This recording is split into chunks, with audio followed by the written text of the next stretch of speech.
क्या ये हमेशा कहते हैं हर बजट सत्र के कोई भी संसद के सत्र के पहले कुछ ना कुछ, कभी पेगासस की रिपोर्ट आती है, कभी बीबीसी की डॉक्यूमेंट्री आती है, कभी हिंडनबर्ग की रिपोर्ट, और विपक्ष उसको लपक लेता है एट द कॉस्ट ऑफ कुछ ना कुछ उथल पुथल देश के अंदर हो। हमने देखा कि बाजार में किस तरह का ब्लड बात हुआ।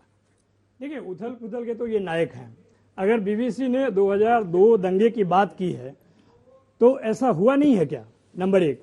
और वो एक डॉक्यूमेंट्री है, उस डॉक्यूमेंट्री से पूरे भारतवर्ष में भाजपा ये प्रचार करे कि इस डॉक्यूमेंट्री से राष्ट्रवाद खतरे में है, हिंदुस्तान का अस्तित्व खतरे में है, संविधान खतरे में है, तो ये तो इनका अपना, ये तो दिखाता है कि चोर के दाढ़ी में तिनका है, नंबर एक। नंबर दो, जिस अडानी की बात करते हैं, इस देश में बच्चा बच्चा जानता है कि अडानी और मोदी जी का क्या दोस्ती का क्या स्तर है। अगर अडानी जी पर कोई सवाल उठाया है और कोई साधारण नहीं है, जैसे रिसर्च करके आप शो करते हैं वैसे ही रिसर्च करके वो भी रिपोर्ट लाते हैं, उस रिपोर्ट का जवाब भी उन्होंने दिया। इतना कमजोर अगर रिपोर्ट होता तो उनको जवाब नहीं देना चाहिए था 413 पेज में। और जवाब में जब सवाल हुए तो बोले कि ये देश पर हमला है। अगर कोई व्यक्ति व्यापारी पे अगर कोई सवाल उठाता है और वो भी सवाल एकदम फोकस्ड है, क्वेश्चन के फॉर्म में है कि आपने फ्रॉड किया है, आपने मैनिपुलेशन किया है, वो देश के अस्तित्व से कैसे आता है उसमें? सवाल यहाँ पे है। अजय आलोक जी, शेयर्स के मैनिपुलेशन का आरोप कि मॉरिशस में कंपनीज बनाकर आपने अपने ही शेयर्स को इन्फ्लेट किया, ये सब देश पर हमला कैसे हो जाता है? अगर अडानी के खिलाफ रिपोर्ट आई है, देश पर हमला। अगर आज सोरोस बोल रहे हैं तो वो देश पर हमला। जब बीजेपी और सरकार घिरती है तो उसको देश पर हमला बता देती है। मुझे नहीं लगता कि बीजेपी ने कभी कहा कि अडानी पर हमला, देश पर हमला। ये अडानी ग्रुप ने जवाब दिया था। लेकिन मुझे ये बताइए अंजना जी, और आप लोग भी बताइए, सब स्टूडेंट्स हैं, हमारे देश के रेगुलेटर से भी ये सब गधे हैं क्या? कोई पब्लिक लिस्टेड हो गया कंपनी 96 में, आज चल रहा है 2023, कितने साल हो गए?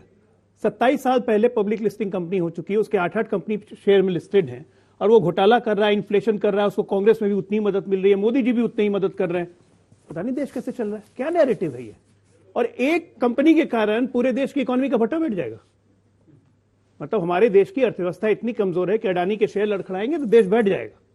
ये नैरेटिव पे देश का कोई भी आदमी यकीन करेगा? नहीं करेगा। मैं पहले दिन से अडानी के लिए कह रहा हूं कि अडानी जैसी स्टोरी इस देश के हर प्रदेश में हो तो देश की इकोनॉमिक तकदीर बदल जाएगी।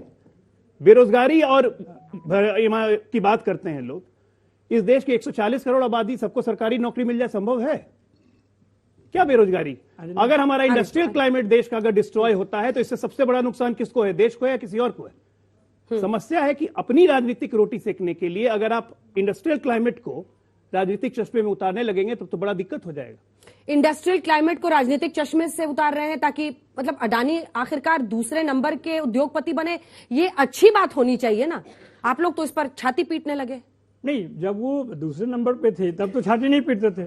जब ये सवाल उठा, और सवाल में देखिए, ठीक बोल रहे हैं अजय आलोक जी, कि जो सवालों के माध्यम से हिंडनबर्ग का रिपोर्ट ये कहता है कि आखिर ये 8 वर्षों में या इतने सालों में यहाँ की जो एजेंसियां हैं, जो खासकर इकोनॉमिक एजेंसियां हैं, जिसमें सेबी भी आता है या पार्लियामेंट आता है, ये सब क्या कर रहे थे? ये सवाल है कि जो वो इतना फ्रॉड और मैनिपुलेशन कर पाए एक लोकतंत्र में जहां पर इतनी एजेंसियां हैं। तो ये सवाल सिर्फ अडानी पे नहीं है, पूरे सिस्टम पे है, और इसीलिए शायद आरजेडी ने जांच कर भी ली क्या? नंबर ये आरजेडी ने जांच कर भी ली। आप कह रहे हैं कि उन्होंने मैनिपुलेशन किया। आरजेडी को जितना हल्का, देखिए आरजेडी को जितना हल्का आप प्रचारित करते हैं उतना हल्का नहीं है वो, चाहे बिहार में चाहे देश में। पूछ रही हूँ आप उनके देखिए, तो मैं इसीलिए बोल रहा हूँ कि जो बातें कही जा रही है, कह रहे हैं नहीं, जांच आप करवाइए ना, क्यों नहीं करा रहे? जांच का तो रिपोर्ट, जांच का तो डिमांड पार्लियामेंट में किया जा रहा था। क्यों जांच से भाग रहे थे? सच देश के सामने आता, एजेंसीज प्रोएक्टिव रहती अगर इस देश की, तो ऐसी स्थिति नहीं बनती। आप लोग हाथ पर हाथ धरे बैठे रहे, और जब बाजार में ऐसा होना शुरू हुआ उसके बाद से आप लोग प्रकट हुए। क्यों? जो बात अभी अजय आलोक जी ने कही थी, हमारे देश की LIC, हमारे देश की सेबी, हमारे देश की securities and exchange board of India, जो वर्ल्ड में सबसे प्रोफेशनल बॉडीज में से एक मानी जाती है। मैं स्वयं कई बार विदेश में गया हूं। चाइनीज जो काउंटर पार्ट है सेबी का, उसके मुकाबले हमारी बहुत प्रोफेशनल मानी जाती है। पर वो कह रहे हैं जांच की जरूरत नहीं है। जांच की कहां जरूरत है वो मैं बता रहा हूं आपको। ये हिंडनबर्ग कंपनी पे अमेरिका में क्यों प्रतिबंध लगा? वो शॉर्ट टर्म सेलिंग करते थे शेयर बाजार का मैनिपुलेशन का। शॉर्ट टर्म सेलिंग ये होती है कि मैंने 100 रुपए का शेयर है, हमने आज खरीदा, मैं खरीदूंगा 1 हफ्ते के बाद, मगर कंपनी से कमिटमेंट है कि आज का रेट देना पड़ेगा। अगर मान लीजिए 1 हफ्ते के बाद वो 120 रुपए का हो गया तो कंपनी को 20 रुपए का फायदा, 80 रुपए का हो गया तो आपको फायदा। हिंडनबर्ग ने अपनी शेयर खरीदे कि नहीं शेयर ये बताए, और कितने शेयर खरीदे अडानी के, उसके बाद स्टोरी की और करोड़ों करोड़ रुपए कमाए। और ऐसा अरे करने- कुछ अब आप सुनिए। बोलेंगे, कुछ वो नहीं, बोलेंगे, नहीं, सुनिए जांच तो- की बात है ना सुनिए प्रभु। सुनिए तो मैं उसी पे तो आ रहा हूं। प्रभु तैयार नहीं मैं होंगे। अरे मैं बात तो सुनिए। जब उसने करोड़ों करोड़ कमाए, क्यों कमाए? कि स्टोरी पे कभी शेयर मार्केट नहीं गिरता अगर पार्लियामेंट में हल्ला नहीं मचा होता। मैं फिर बात बता रहा हूं, पार्लियामेंट के समय में हुआ और वो करोड़ों करोड़ कमवाने में बहुत बड़ा रोल रहा विपक्ष के इस हल्ले का।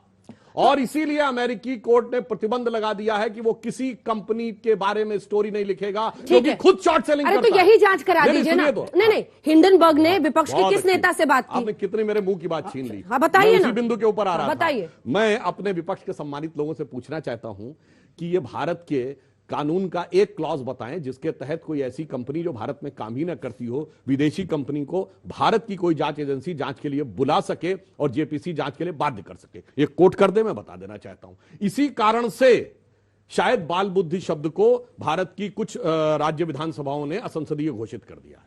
सो तो जुमले को भी कर दिया है।